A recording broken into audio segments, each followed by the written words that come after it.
잠시 예배를 위해 묵상하시겠습니다. 상한 갈대를 꺾지 아니하며 꺼져가는 등불을 끄지 아니하고 진실로 정의를 실행할 것이며 그는 쇠하지 아니하며 낙담하지 아니하고 세상에 정의를 세우기에 이르리니 섬들이 그 교훈을 앙망하리라. 아멘.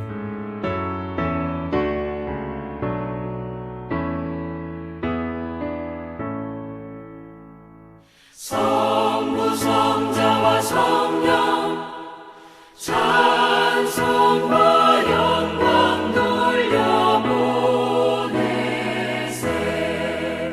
태초로 지금까지 또 영원 무궁토록 성삼위께 영광. 여호와를 만날 만한 때에 찾는 자에게 복 주시기를 기뻐하시는 하나님 아버지, 죄와 허물로 고통받고 상처받은 마음에 소망의 밝은 은혜를 주셨음을 감사드립니다. 주님 앞에 내놓을 것은 남루한 인생밖에 없는 죄인들까지도 사랑의 품으로 안아주실 줄 믿고 주님 앞에 섰습니다.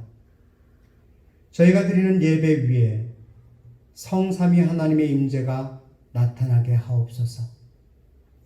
치유의 주님으로 오신 예수 그리스도의 능력과 사랑을 통하여 화해와 회복의 은혜가 저희 가운데 넘치게 하여 주옵시고 이 예배를 은혜의 바다로 인도하여 주옵소서.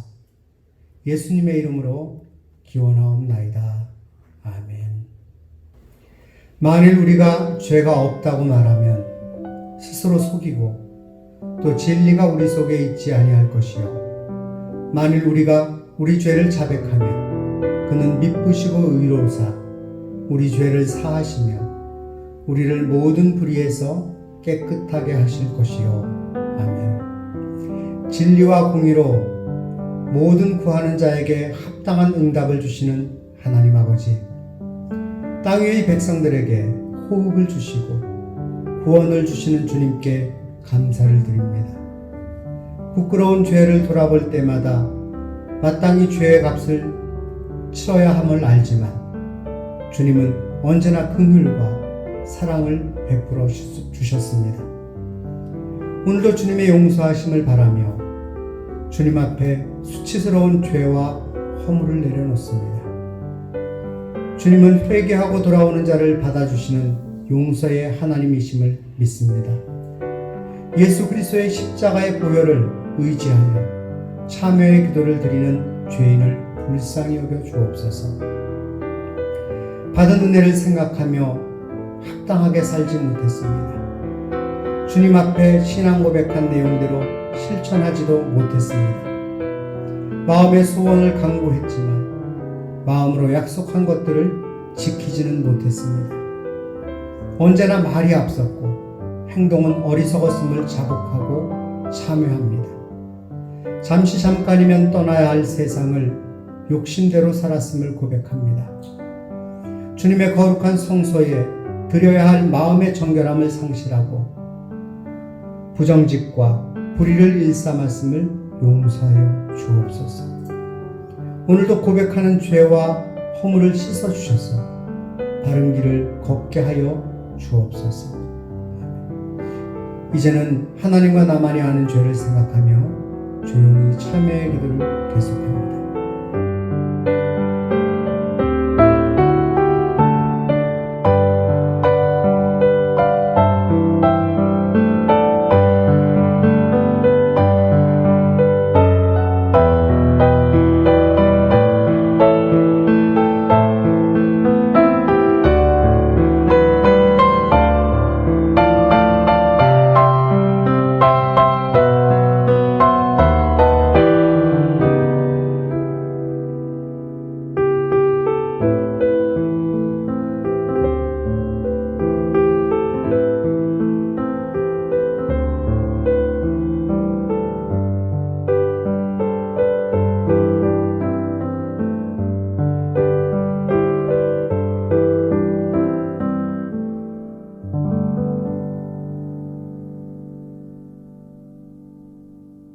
베드로가 이르되 너희가 회개하여 각각 예수 그리스도의 이름으로 세례를 받고 죄사함을 받으라.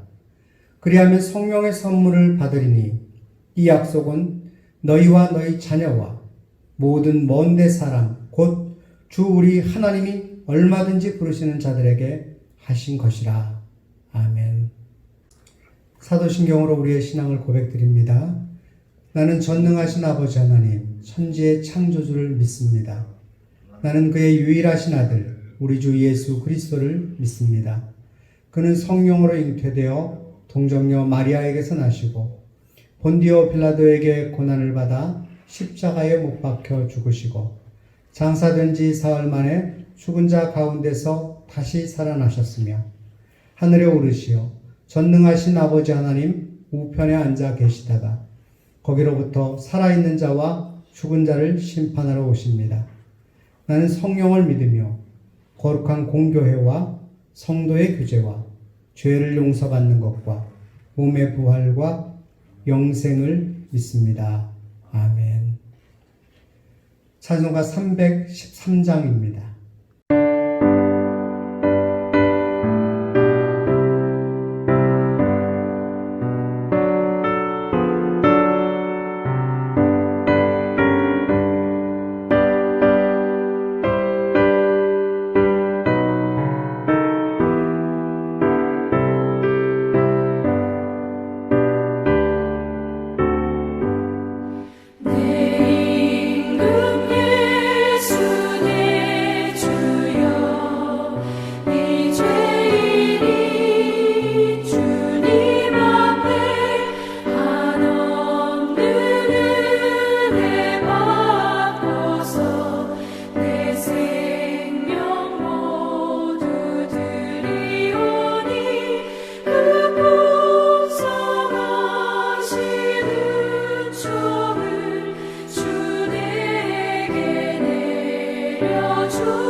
예배를 위해 박원식 장로님께서 기도해 주시겠습니다. 저희들을 사랑하여 주시되 끝까지 사랑하여 주시는 살아계신 하나님 아버지 감사와 찬송을 드립니다. 오늘도 복되고 거룩한 성일로 택하여 주시고 거친 세상에서 거룩한 주의 백성으로 살아갈 수 있게 하여 주신 하나님의 은총에 감사하는 귀한 예배가 되게 하여 주시옵소서. 저희들이 교만하되 교만한 줄 모르고 저희들이 무지하되 무지한 줄 모르고 살아감으로써 코로나 바이러스가 다시 이 나라를 사망의 공포로 몰아가고 있습니다. 아직 온전한 예배가 회복되지 못한 가운데 다시 제단에서 예배 드리지 못하고 가정에서 영상으로 예배 드려야 하는 어려움에 처해 있습니다. 하나님 아버지, 저희들을 불쌍히 여겨주시어 저희들이 진심으로 이 나라를 위하여 기도하게 하셔서 전염병과 질병의 고통으로 해방될 수 있도록 이 나라와 이 민족을 선히 인도하여 주시옵소서.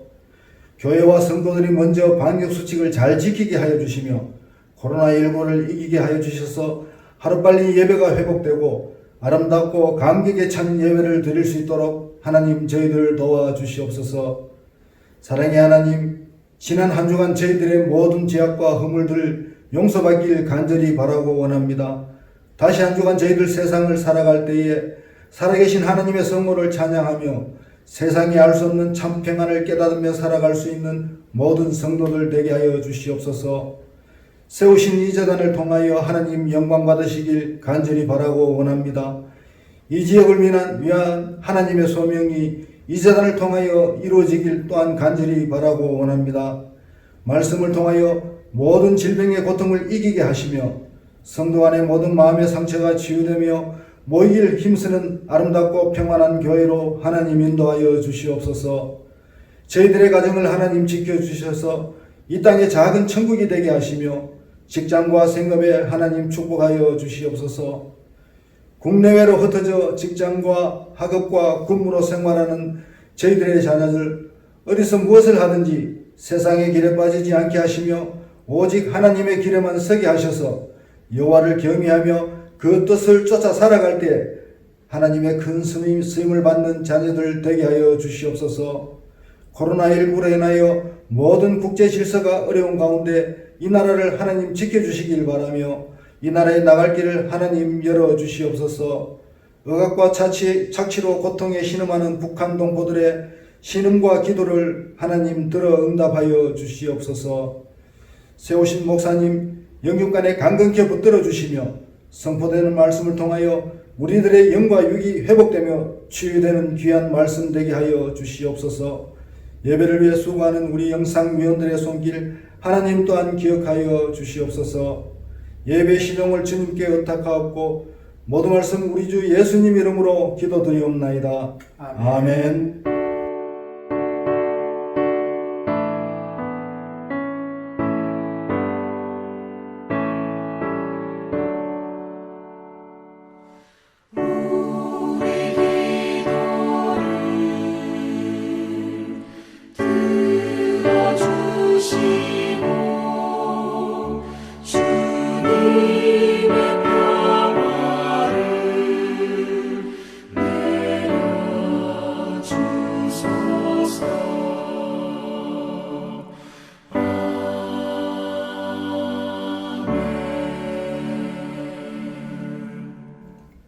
하나님께서 오늘 우리에게 주신 말씀은 창세기 9장 8절로 17절의 말씀입니다.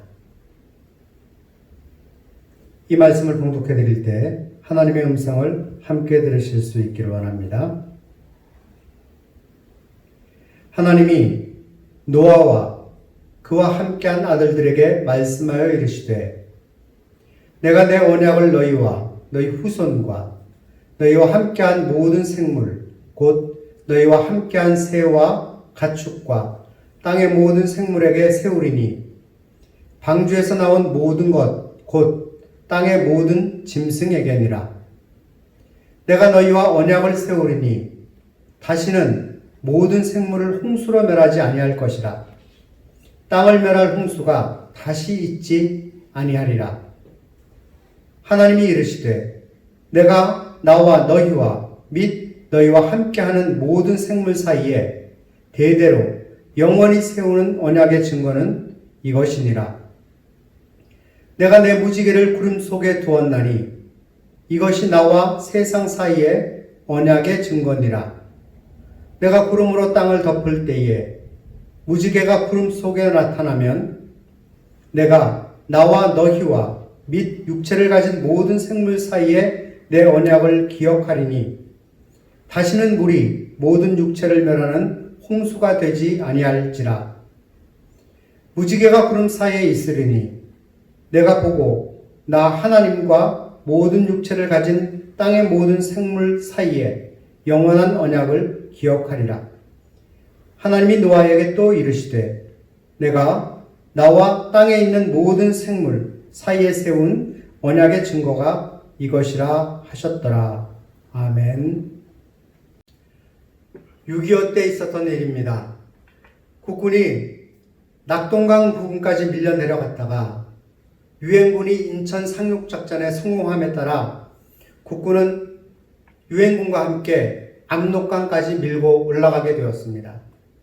그러나 뜻밖에도 중공군이 대거 개입을 하게 되었고 인해 전술로 밀고 내려오는 중공군에 의해서 국군과 유엔군은 부득이 후퇴할 수밖에 없었습니다. 전쟁에서는 진격 작전보다 후퇴하는 작전이 훨씬 어렵다고 합니다. 유엔군에 속한 한 중대가 후퇴해서 중공군을 피해 산골짜기로 숨어들게 되었습니다. 그런데 작전이 실패하여 한 해병 중대가 중공군에 완전히 포위되고 말았습니다. 골짜기를 양사방으로 포위하고서 계속 좁혀오는 그 중공군에 의해 포위된 해병 중대는 완전한 절망적인 상황 가운데 빠지게 됩니다. 시시각각 다가오는 위험한 순간을 느끼면서 모두들 낙심하였고 잠시 후에는 싸우다가 죽든지 포로로 끌려가든지 할 수밖에 없는 상황에 처하게 되었습니다. 모든 병사들이 지친 몸으로 없이 피곤해 지친 그런 상황에 처하게 되었습니다. 그것을 본 한 종군 기자가 그 중에 한 병사에게 물었습니다. 내가 당신을 위해 무엇을 해줄까요? 그때 그 병사가 이렇게 대답을 했다고 합니다. 나에게 내일을 주십시오. 이 말은 후에 유명한 말로 기록되어집니다. 나에게 내일을 주십시오. 얼마나 의미심장한 말입니까? 지금 그에게 필요한 것은 돈도 명예도 지위도 아닙니다. 내일입니다.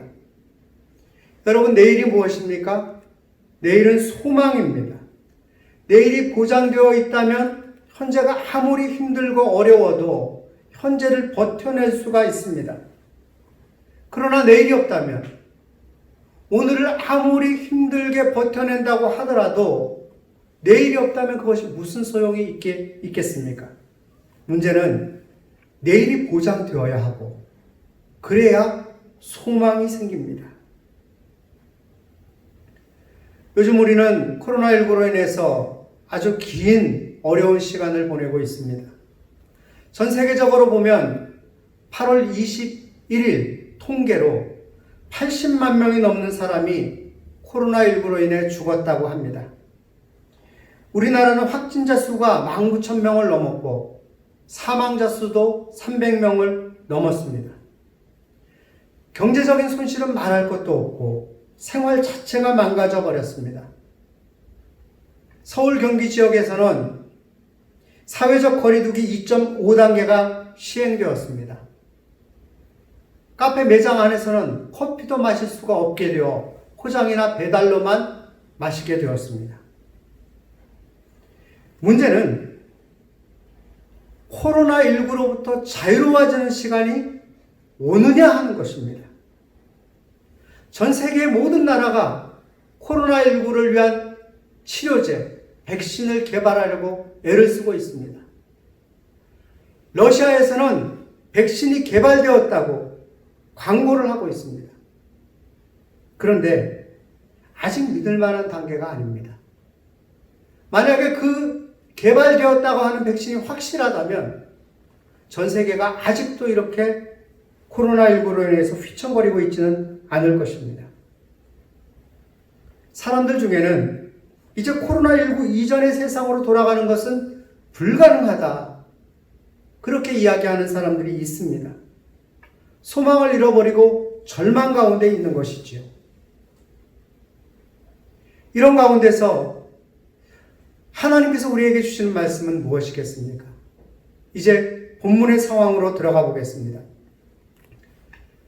아담과 하와가 선악과를 따먹은 이후로 이 땅에 죄가 들어왔습니다. 그때부터 사람들이 죄의 노예가 되어 살게 되었습니다. 사람들은 점점 더 많은 죄를 짓게 되었고 그 상황은 심각하게 흘러가게 되었습니다. 그래서 사람들이 짓는 그 죄를 더 이상 용납할 수 없는 단계에 이르게 되었을 때에 하나님께서는 심판에 대한 경고를 하셨습니다. 하나님은 에녹에게 무두셀라라는 아들을 주시면서 그 무두셀라가 죽으면 이 땅에 하나님의 심판이 임할 것이다 경고를 해 주셨습니다. 그러나 사람들의 죄악은 멈추지를 않았습니다. 에녹이 하나님의 심판에 대해서 수도 없이 외치고 다녔지만 아무도 그 외침에 귀 기울이지를 않았습니다. 결국 홍수 심판을 결정하신 하나님께서는 노아에게 방주를 지으라고 말씀하셨습니다. 노아가 방주를 짓는 120년 동안 그 긴 기간 동안에도 사람들의 죄악은 멈추지를 않았습니다. 오히려 방주를 산 위에 짓는 노아를 비웃으며 미쳤다고 했습니다. 하나님의 경고에 믿음이 없었습니다. 결국 하나님의 심판대가 이르게 되었고 궁창과 하늘에서 비가 쏟아져 내리기 시작했습니다. 땅에서는 샘이 터져 물이 솟아오르기 시작했습니다. 40일간의 홍수가 진행되자 온 세상은 물에 잠기게 되었고 방주에 올랐던 노아의 가족들과 그곳에 올랐던 짐승들 외에는 다 멸망에 빠지게 되었습니다.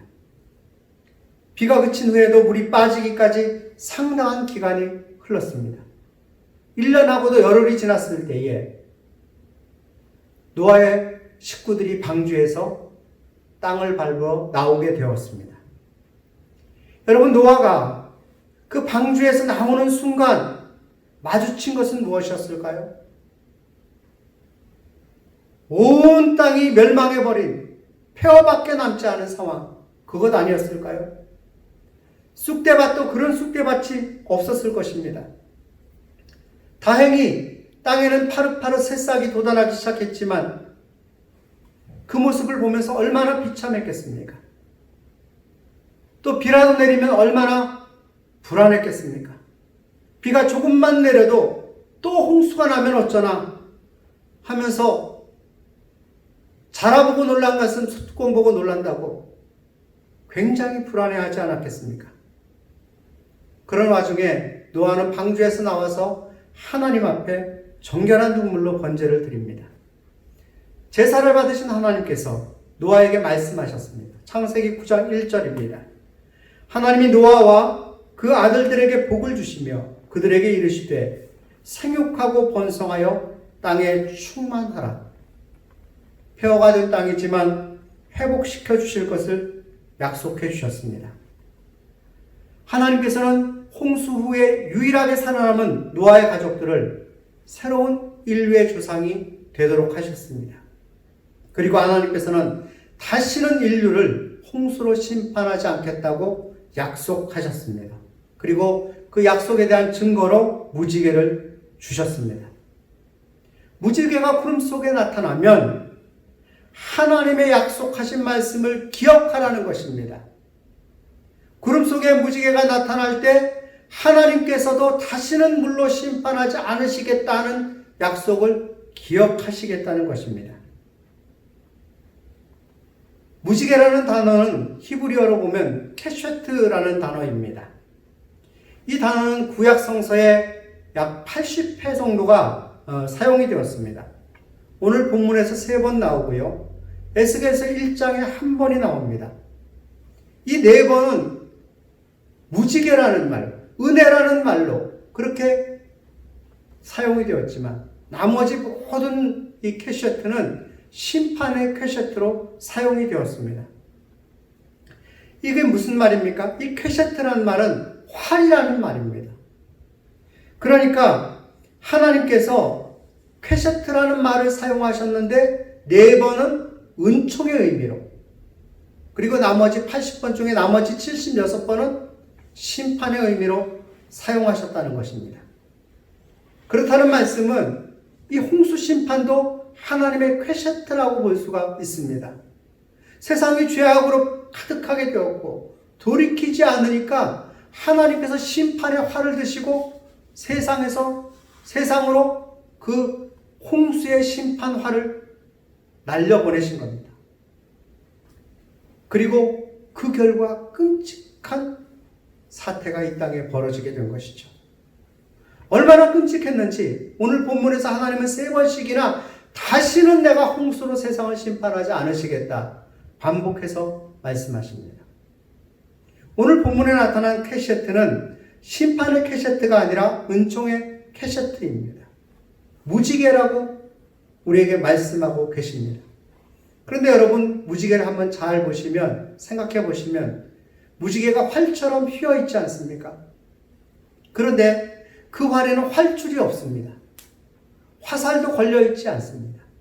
방향도 땅을 향해서 있는 것이 아니라 하늘을 향해서 있습니다. 그러니까 이 활은 사람들이 두려워할 필요가 없는 활이죠.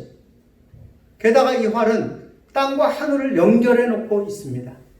이 말은 죄악된 인생이지만 그 인간들과 하나님 사이를 이어주는 다리가 되는 것입니다.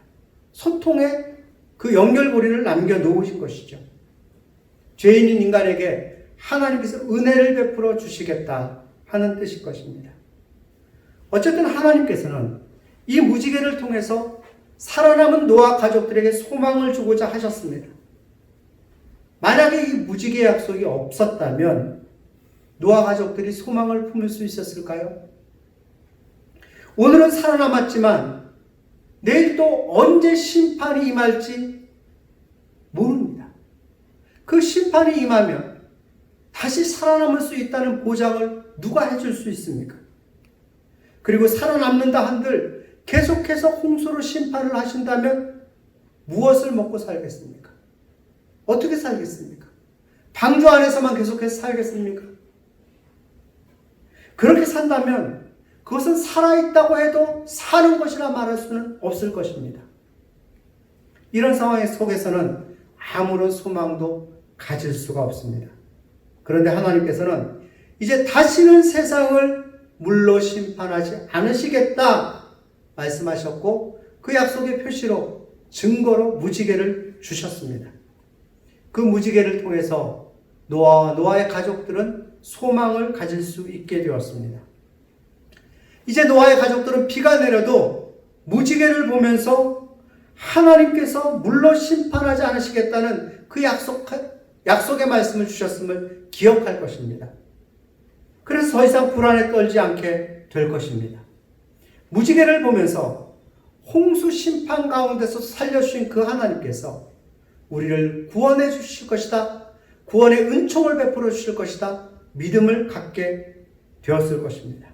그리고 내일을 소망하게 되었습니다. 여러분, 우리는 무지개를 보면서 우리의 삶이 무지개처럼 화려하기를 원합니다. 그러나 우리의 삶이 무지개같이 화려하고 영광된 삶은 아니라는 것을 곧 깨닫게 됩니다.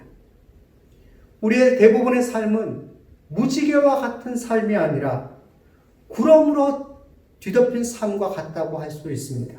그것도 비를 머금고 있는 시커먼 먹구름으로 가득한 삶, 그것이 우리 현실의 삶입니다.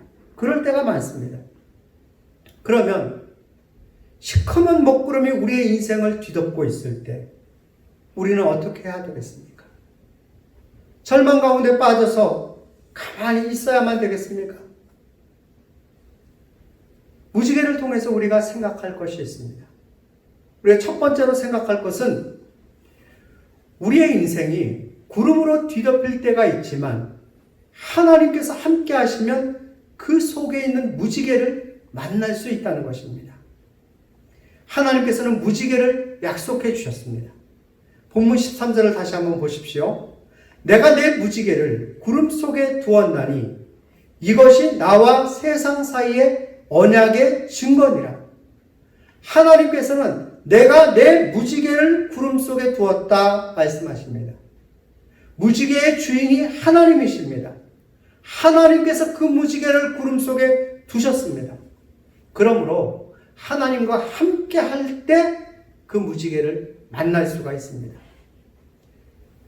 시커먼 먹구름과 같은 그런 우리의 인생, 먹구름이 뒤덮인 인생, 그 인생을 만날 때가 있지만 그 먹구름 속에서 하나님의 은총과 구원의 상징인 무지개를 또한 만날 수가 있습니다. 언제일까요? 하나님과 함께 할 때. 그러므로 우리는 하나님께서 은혜와 구원의 무지개로 우리를 인도하실 줄 믿고 그 무지개를 만나기를 소망하면서 하나님과 함께 해야 될 줄 믿습니다. 미국에 한 가난한 시골 마을에 사는 소년이 있었습니다. 그는 아침마다 뜰 앞에 나서면 저 들판 너머에 황금 유리창을 단 멋진 집이 눈부시게 빛나는 것을 볼 수 있었습니다. 그때마다 소년의 마음은 그 황금 유리창 안에 사는 사람들은 얼마나 행복할까 하는 동경심을 가지곤 했습니다. 어느 날 소년은 그 집을 찾아가 보기로 했습니다. 먼 들판과 강을 건너서 그 집을 찾아갔는데 그 집을 찾아가고 나서 그 소년은 큰 실망감에 빠지게 되었습니다. 황금빛 유리창으로 그렇게 멋지게 빛나던 집이 자기 집과 다름없는 초가집이라는 사실, 그리고 그 집의 유리창이 깨진 유리창으로 되어 있는 사실을 보게 되었기 때문입니다. 소년은 실망해서 터덜터덜 집으로 돌아오기 시작했습니다. 그런데 이게 웬일입니까? 돌아오다가 문득 고개를 들어서 자기 집 쪽을 보니 자기 집이 보이는데 자기의 집이 황금빛으로 빛나는 유리창으로 되어 있는 것입니다.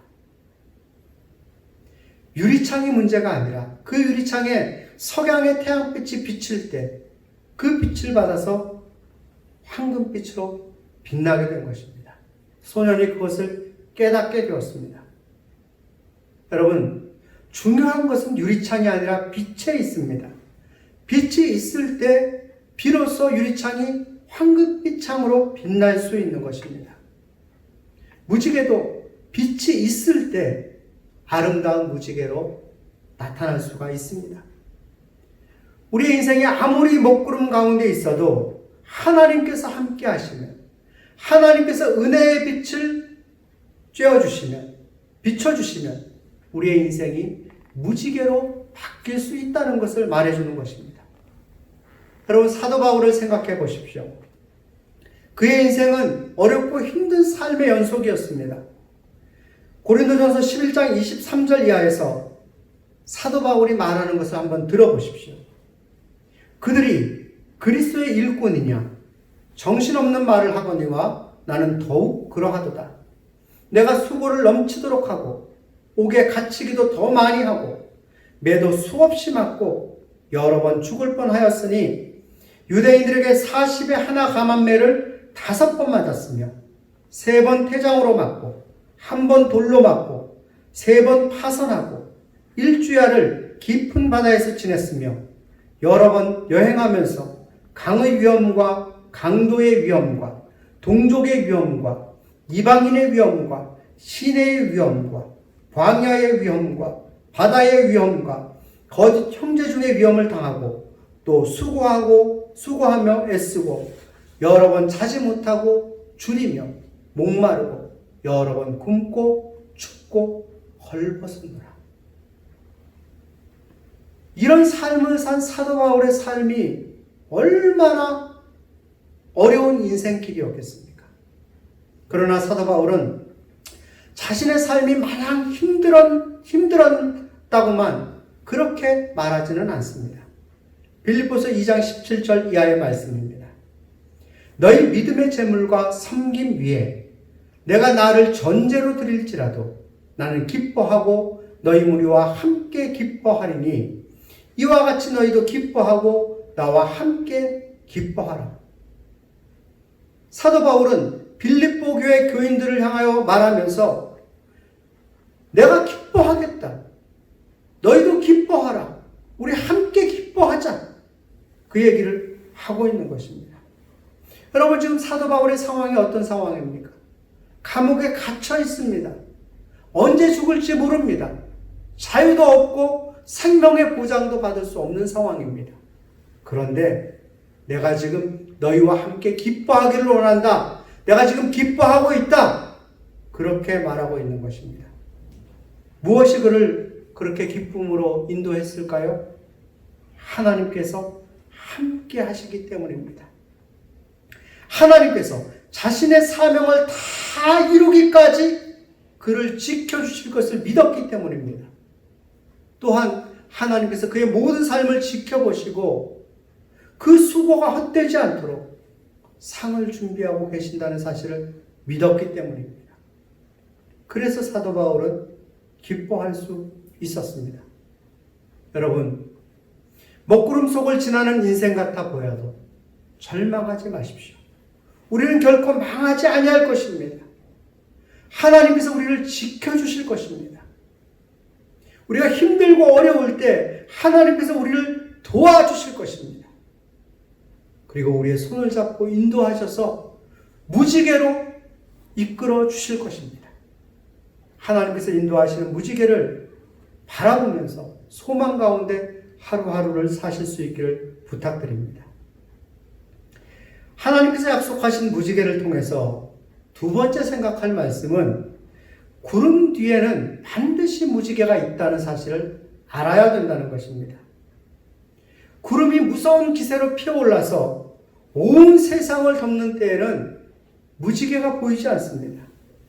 온통 구름뿐입니다. 그러나 여러분, 무지개가 없다고 말씀하지 마십시오. 하나님께서 그 구름 속에 무지개를 두었다라고 말씀하고 계십니다. 구름 속에 무지개가 있습니다. 시련 속에 승리가 있습니다. 십자가의 고난 속에 부활의 영광이 있습니다. 땀을 그리고 눈물을 뿌리면서 씨를 뿌리러 나가는 가운데 열매를 거두는 기쁨이 있습니다. 불시험 속에 정금같이 단련되는 그런 은총이 있습니다. 여러분, 믿음이 무엇입니까? 믿음은 눈에 보이는 것을 말하는 것이 믿음이 아닙니다. 믿음은 구름 속에 있지만 무지개가 확실히 있다는 것을 믿는 것, 그것이 믿음입니다. 구름 속에 무지개가 있음을 믿는 그것이 진짜 믿음입니다. 구름으로 뒤덮인 채 끝이 난다면 그 인생이 얼마나 비극적이겠습니까? 그러나 하나님께서는 구름으로 뒤덮인 것이 끝이 아니라고 말씀하십니다. 그것은 과정이라고 말씀하십니다. 구름이 피어오릅니다. 구름이 세상을 덮습니다. 그 구름 속에 비가 내립니다. 그러나 그것은 무지개가 나타나기 위한 과정에 지나지 않습니다. 그러니까 구름이 나타났다. 구름 이야기가 아니죠. 무지개 이야기를 하기 위해서 구름 이야기로 시작하는 것입니다. 과정입니다. 독일의 유명한 작곡가인 베토벤은 32살에 비극적인 유서를 작성하게 되었습니다. 베토벤은 태어나서 평생 동안 가난과 질병으로 시달려야만 했습니다. 17살 때 어머니가 세상을 떠나게 되었고 28살 때 청각의 장애를 갖게 되었습니다. 음악하는 사람이 청각적인 장애를 가지게 되었다. 이건 그의 모든 인생이 끝났다는 것을 이야기하는 것입니다. 그것과 다를 바가 없습니다. 결국 절망에 빠진 베토벤은 자살을 결심하고 그의 동생인 칼과 요한에게 주는 유서를 작성합니다. 그 유서에는 삶에 대한 회한 원망들이 가득 들어 있습니다. 나는 지난 6년 동안 미래에 대한 막연한 희망으로 지냈다. 이제 머지않아 삶을 마감할 것이다. 오 하나님, 내게 기쁨의 날을 허락하소서. 이 세상의 삶은 더 이상 기쁨이 없다고 판단을 했습니다. 그래서 죽어야만 자신이 기쁨을 누릴 수 있겠다고, 행복할 것이라고 생각을 한 것이에요. 그리고 자살을 결심했습니다. 그런데 그는 끝내 자살을 실천하지 못하고 새로운 인생을 살기로 결심하게 됩니다. 그리고 거기에 대해서 이렇게 글을 썼습니다. 내가 죽음을 생각했을 때 음악에 대한 열정이 나를 붙들었다. 문득 하나님께서 내게 명령하신 일을 다 끝내기 전에는 이 세상을 떠날 수 없다는 생각이 들었다. 앞으로 내 손을 통해 태어나야 할 음악들, 그것들을 생각하며 나는 지금의 비참한 삶을 견뎌내고 있다. 그로부터 26년이 지난 1824년 5월 7일, 베토벤은 오스트리아 비엔나의 게르트노토르 극장이라는 곳에서 그의 마지막 교향곡인 합창교향곡이 장엄하게 울려 퍼지는 모습을 보게 됩니다. 그때 그의 청각은 완전히 상실된 상태여서 그가 작곡한 음악을 들을 수가 없었습니다. 청중들의 박수 소리도 들을 수가 없었습니다. 여러분, 그러나 그의 마음속은 기쁨으로 가득 차 있었습니다. 그 합창교향곡의 일부가 환희의 송가이고 찬송가 64장이 그 베토벤 교향곡의 환희의 송가에 가사를 붙인 것입니다. 기뻐하며 경배하세 영광의 주 하나님, 주 앞에서 우리 마음 피어나는 꽃 같아 죄와 슬픔 사라지고 의심 구름 거치니 변함없는 기쁨의 주 밝은 빛을 주시네. 베토벤의 인생은 구름으로 뒤덮인 것과 같은 인생이었습니다. 그러나 그의 인생은 구름으로 뒤덮인 채 끝나는 인생이 아니었습니다. 그는 하나님께서 자신에게 사명을 주셨다는 생각을 하게 되었고 또 자신을 통해 태어날 음악들에 대한 소망을 가지게 되었습니다. 그리고 그 과정을 넘어 그는 무지개를 만나게 되었습니다. 우리 인생이 구름으로 뒤덮여 있는 것 같지만 하나님께서는 그 속에 무지개를 두셨습니다. 구름 속에는 반드시 무지개가 있다는 믿음을 잃지 않는다면 우리는 하나님께서 숨겨두신, 준비해두신 무지개를 만나게 될 것입니다. 중요한 것은 우리 인생이 구름으로 뒤덮여 있을 때 그 속에 무지개가 있다는 사실을 믿으면서 무지개를 만날 소망을 잃지 않는 것입니다. 그 소망이 능력이 되어서 우리를 무지개로 인도해 줄 것입니다. 어떤 중환자실에서 환자가 숨을 몰아쉬고 있습니다. 그런데 그 앞에 그 병원에서 가장 권위 있다고 하는 의사가 서서 이런 얘기를 합니다. 이 환자는 오늘이 고비야. 내일 새벽까지 죽지 않으면 소망이 있어. 여러분, 그런데요, 죽어가는 환자가 그 이야기를 들었습니다. 환자가 죽어갈 때 마지막까지 살아남는 것이 청각이라고 합니다. 다 죽어가는 것 같지만 주변에서 하는 말을 다 듣는다고 합니다. 내일 새벽까지 죽지 않으면 소망이 있어. 그 환자가 그 목소리를 듣고 그 소망을 굳게 붙들었습니다. 그날 밤 죽지 않게 발버둥 쳤습니다. 일부러 숨도 크게 쉬었습니다. 손발이 움직이지 않았지만 움직이려고 애를 썼습니다. 살아보려고 안간힘을 썼습니다. 오늘 밤만 넘기면 소망이 있어. 나 살 수 있어. 결국 그는 살았습니다. 승리했습니다. 미국에서 어떤 사람이 요양원 양로원의 사망률을 조사해 봤더니 결혼기념일, 생일, 공휴일 이런 날의 사망률이 급격히 적었답니다. 이유가 무엇이었을까요? 한 번만 더 성탄절을 지내고 죽자. 한 번만 더 내 생일을 맞고 죽자. 한 번만 더 결혼기념일을 보내고 그리고 죽자. 한 번 더 독립기념일을 보냈으면 좋겠다. 그런 소망들이 그들의 생명을 붙들어 주었다는 것입니다. 여러분, 아무리 시커먼 구름이 우리를 덮어온다 할지라도 그 속에 무지개가 있음을 잊지 마십시오. 그리고 그 무지개를 만날 것을 소망하시고 소망을 잃지 마시길 바랍니다. 우리가 그 소망 가운데 있다면 하나님께서 약속하신 무지개를 만날 줄 믿습니다. 그 소망을 굳게 붙들면 하나님께서 우리를 그 무지개로 인도해 주실 줄 믿습니다. 기도하겠습니다. 아버지 하나님,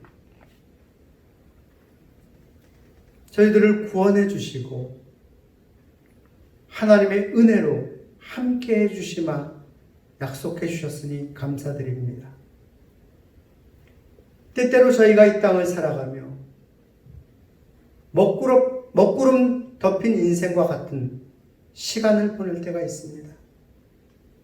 광야와 같은 인생을 살 때가 있습니다. 눈물과 근심으로 삶을 채울 때가 있습니다. 그러나 하나님께서 그때 우리와 함께 해주시겠다고 말씀해 주셨으니 감사합니다. 그것이 끝이 아니라고 말씀하시며 내가 너희를 무지개로 인도하겠다 약속하셨으니 감사드립니다. 저희가 시련 가운데 있을지라도 고난의 시간을 지날지라도 무지개를 약속하신 하나님을 믿으며 소망 가운데 살아가는 소망의 백성 되게 해 주시옵소서.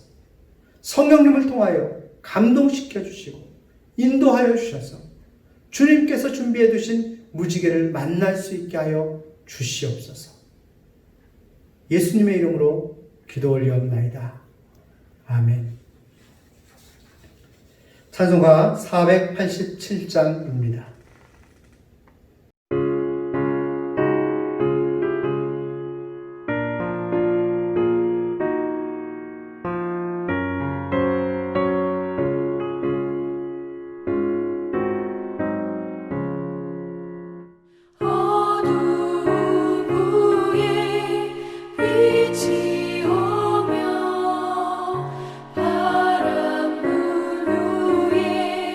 잔잔한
이제는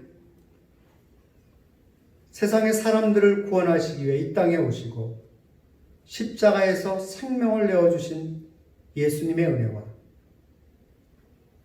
아들을 주시며 이것이 내 사랑의 크기다 증거해 주신 아버지 하나님의 크고 놀라우신 사랑과 오늘도 슬픔 중에 있는 사람들을 위로하시고 소망으로 채우신 성령님의 역사가 이제 구름 속 뒤덮인 인생을 살고 있지만 하나님의 무지개를 바라보며 소망 가운데 살아가기를 다짐하는 함께 예배하는 모든 분들 위해 고통당하는 주의 자녀들 위해 하나님의 은혜를 기대하는 모든 분들 위해 이제와 영원히 함께 하시옵기를 간절히 축원하옵나이다.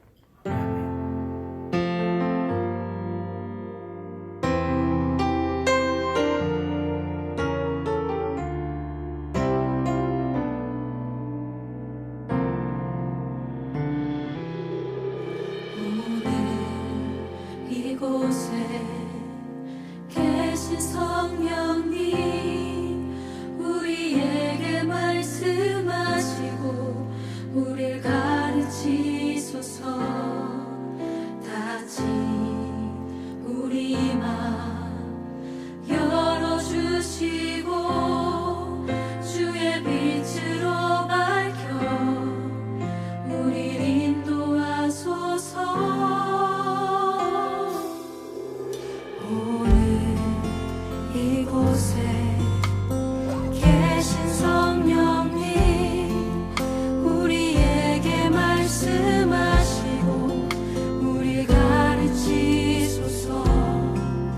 다시 우리 맘 열어주시고 주의 빛으로 밝혀 우리 인도하소서.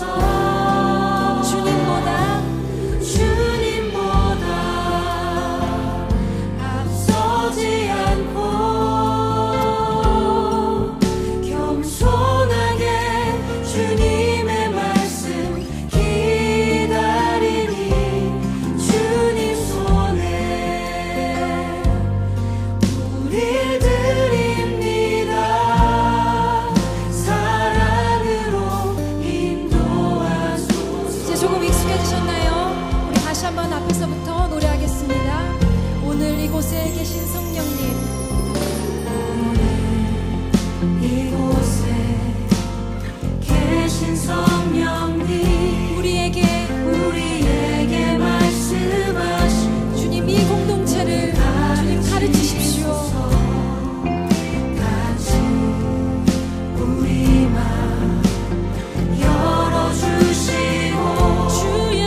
주시옵소서. 할렐루야.